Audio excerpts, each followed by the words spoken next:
Okay, so let's talk about motion path animation. And this is a general introduction to the subject. If you want more technical detail, go to the demonstration video. But this just gives you a general introduction to the idea of motion path animation and what it's good for.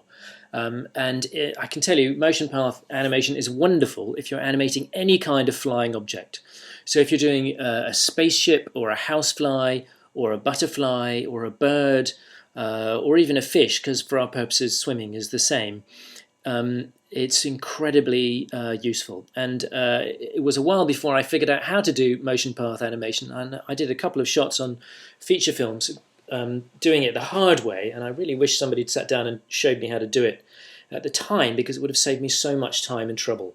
One shot in particular I'm thinking of is one which I did on Harry Potter, and Harry Potter, I forget which one, they all blur together, they're like Bond films. But if you go to my demo reel, you can see the shot where Hermione is telling off Ron for snogging some girl he's not supposed to have snogged, and she produces these magical birds, and they flap above her head in a kind of spiral, and then they go and hurl themselves at Ron. And I had to do the birds flying into the spiral, and if only somebody had shown me motion path animation, I could have created the spiral, attached the birds to the spiral, and it would have made my life so much easier. Anyway, nobody did. I did it the hard way. The shot came out great, but it would have saved a lot of heartache and trouble if I'd done it right in the first place. And essentially what path animation is you're using the CV curve tool in the surfaces menu to create a path for an object or character to follow.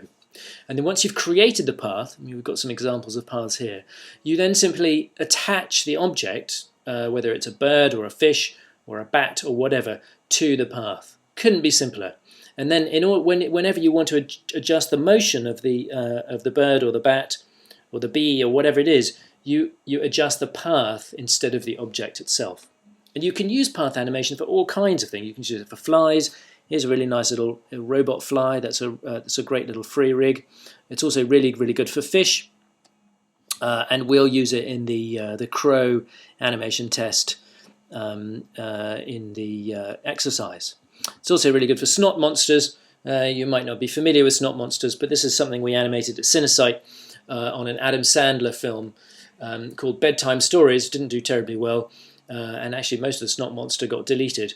But again, it was one of these situations where I just wish I'd really understood how to use path animation, because it would have made my life as the animator much more straightforward. So this is basically how you create a motion path.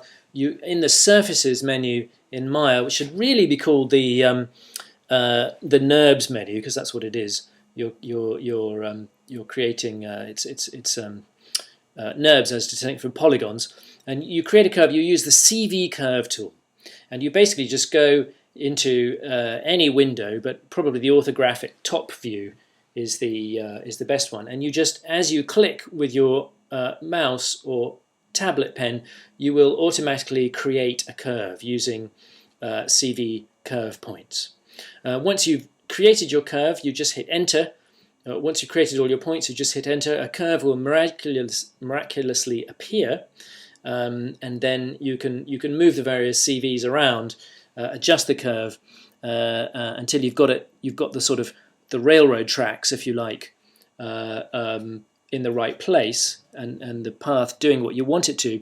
And then you go to, in the animation menu, you go motion paths, attach to motion path, to attach the object to the path. And you have to fill out various options in here. You want to click on time slider and then Z on the front axis so that it follows the Z trajectory, and then you just click attach. And it's a great little tool, there's various ways of editing it, but it's really, really useful if you want to do basically flying objects. It's sort of really good for fish.